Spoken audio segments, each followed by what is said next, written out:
Assalomu alaykum aziz YouTube tarmog'idagi obunachilarim.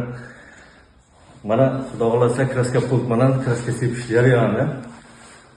Ba'zi bir do'stlarim, fuqarolar balkim kraska pultda qanday sepishlarini, qanday nima qilishlarini, hozir video davomida kraska pultda qanday qilish kerak, qanday do'yinida qo'yish kerak hammasini ko'rsataman.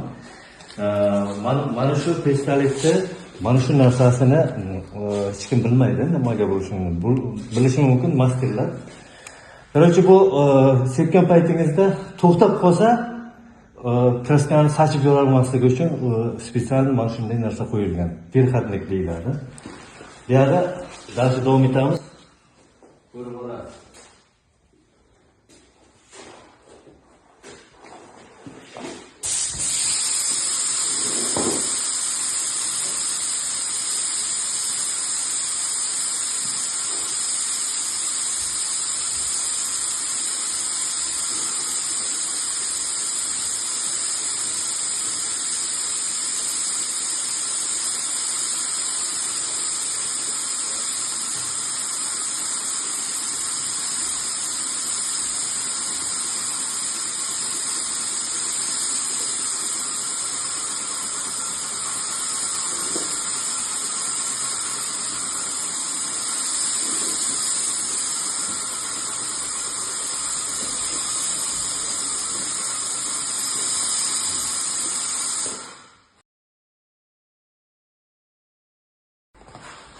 Короче, aziz do'stlar, mana mashinkamizni kraskadan keyin yuvish holatiga keldik.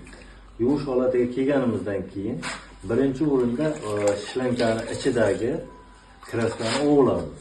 Buni qanday qilamiz? Operator mana yerdan ko'rsating.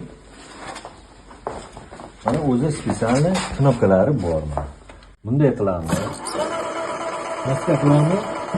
Obratda bo'ladi. Mana buni ko'rsatdim. Bu agratganlar, agratlar. Endi bunday qilamiz. Boshlaymiz.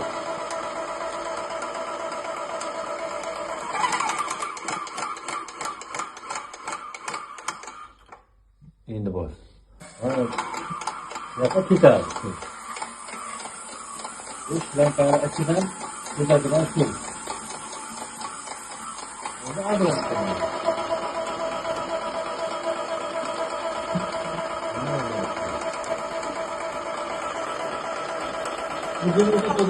Mana stopni bosib, bemalol endi uni ochamizda, короче, filtrini tozalaymiz. Mana endi filtrini tozalab olamiz. Чтобы latdan tushib ketmaydi, shundan.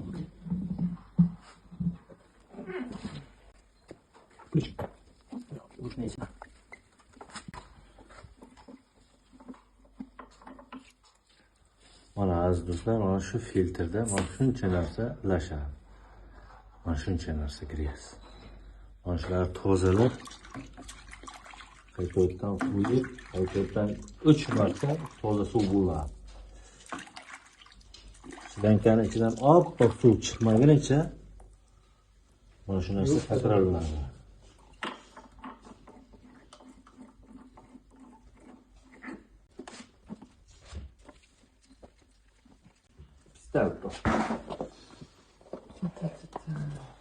Pistaldan xuddi shunday holda ichida.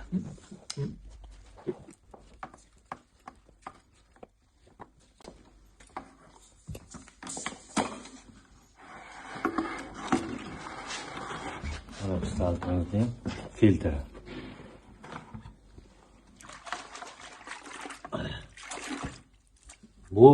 Bu birinchi marta. Yana bir 2-3 marta mana shunday qaytariladi.